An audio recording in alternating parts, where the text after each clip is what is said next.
Hi DCM fans, Tyler here, and we're premiering a brand new video style this week that we're calling Mirrored Match. I'm collaborating with my buddy Rudyards to bring you both sides of a Duel Commander match.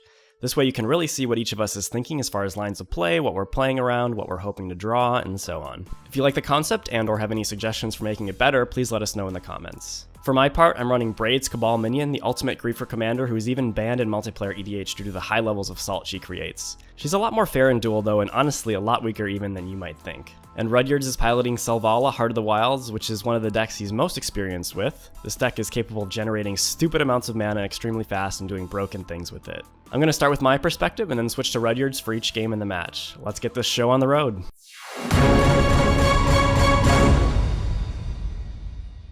Okay, let's see if I can lock out this explosive Selvala deck before he gets a chance to vomit a bunch of crap onto the board. I'm on the play and I have a turn 1 Thoughtseize to see his hand. There's a Llanowar Elves and a Rofellos, and I ended up taking the Llanowar Elves. It's kind of a questionable call. I wanted to prevent the turn 2 Selvala, but I was a little optimistic and hoping to draw a removal spell to deal with that Rofellos. So I play Carrier Thrall on my turn 2 and pass. This dies into an Eldrazi spawn. And he, of course, plays Rofellos on his turn 2. Really explosive mana dork. It's actually banned as a commander in this format because it's so good.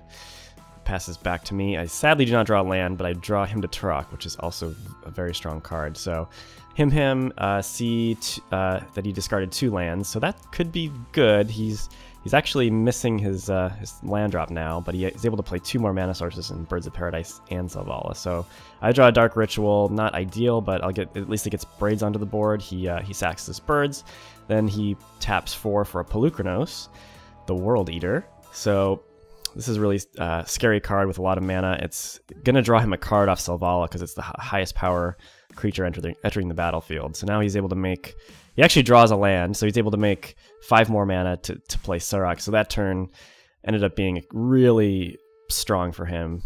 Gets 2 5-power creatures on the board, gives his Polukranos haste, and whacks me down to 13. I sack the Carrier Thrall to get a Eldrazi Scion, I guess, and play Flesh Carver. And so Flesh Carver, just a nice value creature in Braids. It dies into horror creature that's equal to its power when it died. You can sack some other things to make it bigger. And then I play Crypt Breaker, another card that helps you make permanents. That's cheap, which is exactly what you want in Braids, but it's just not going to be enough against these giant green monsters. So on his upkeep, in response to the Braids trigger, he monstrifies his Polukranos, deals 4 damage among 2 things. So he takes out Braids and the Flesh Carver. I get a Horror, and at least I'm able to chump block his Polukranos for a turn. So now I need a Miracle here. Nope, Tectonic Edge is not it, so I have to concede. So despite being on the play and having like double discard spells, it's not going to be enough. Okay, let's flip this game and see it from Rudyard's perspective. My logic with this hand mostly relied on Rofellos, which would allow me to power out a turn 3 Worldspine Worm if I stuck both it and Llanowar Elves.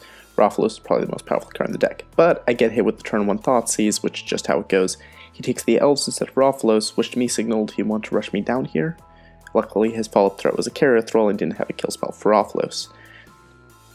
So I stick Rofellos, and then of course he smacks me, I take it, and then he hymns me, which takes out both of my lands, which is awkward, but I managed to get a Birds of Paradise and a Selvala, and basically just get a boatload of mana.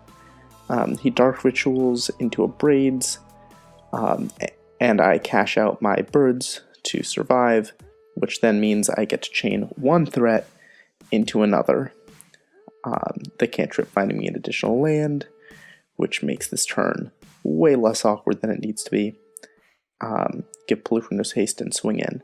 And now I'm feeling pretty good, because I can wipe his board if I untap with Polukranos.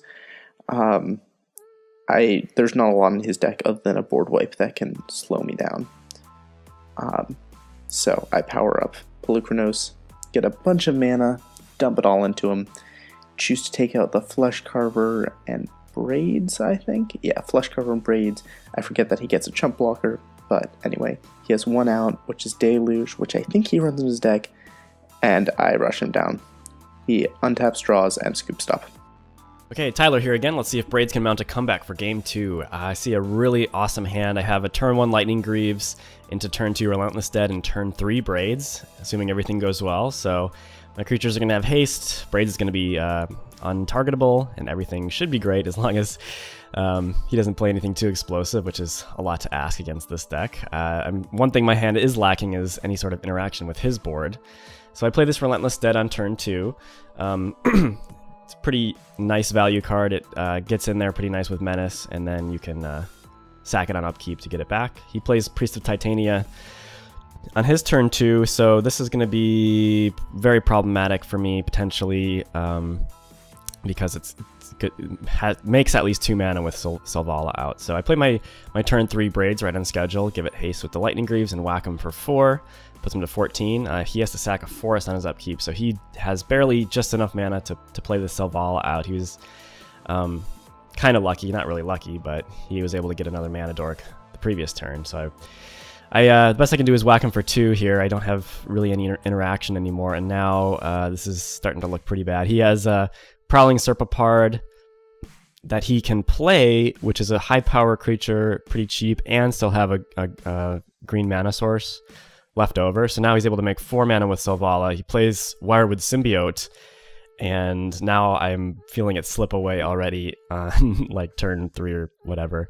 The Symbiote, of course, lets him use Selvala twice in a turn. He plays Aspect of Hydra, really nice tech card, targeting his Serpapard. So the Serpapard gets +6/+6, which means that when next time Selvala taps, she gets 6 mana, or 10 mana rather. He has 11 mana total, so he's able to play the Priest back out, play Great Sable Stag, and then play Mistcutter Hydra for X = 5, all in a single turn. Girl, are you for real?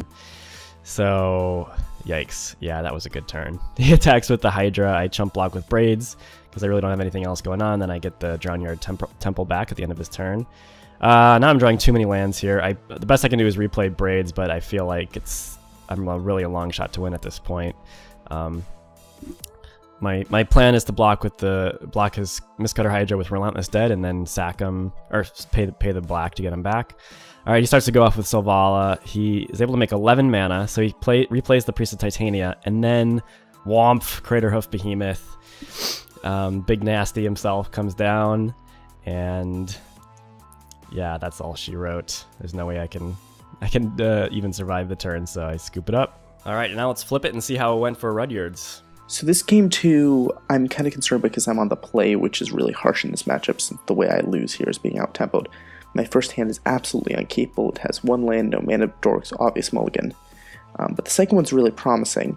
It has a mana dork, enough lands to play it. It's a little slow, but I drop the Throne to the bottom because I'm just looking for mana, and then he leads with an Ancient Tomb, and I'm starting to freak out.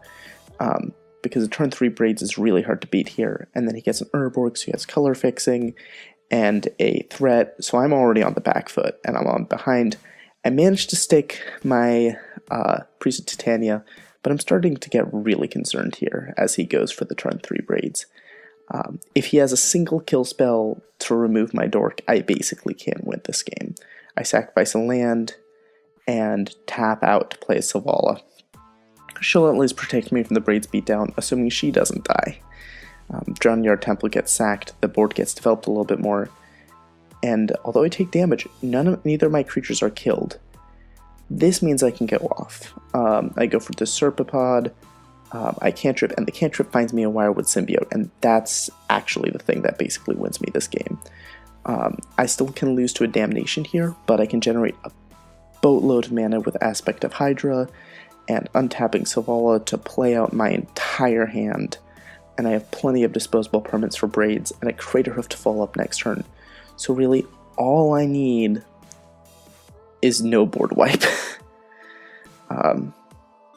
Drownyard Temple gets recurred, but the Braids just comes back down, and here's when I realized, oh, I got there.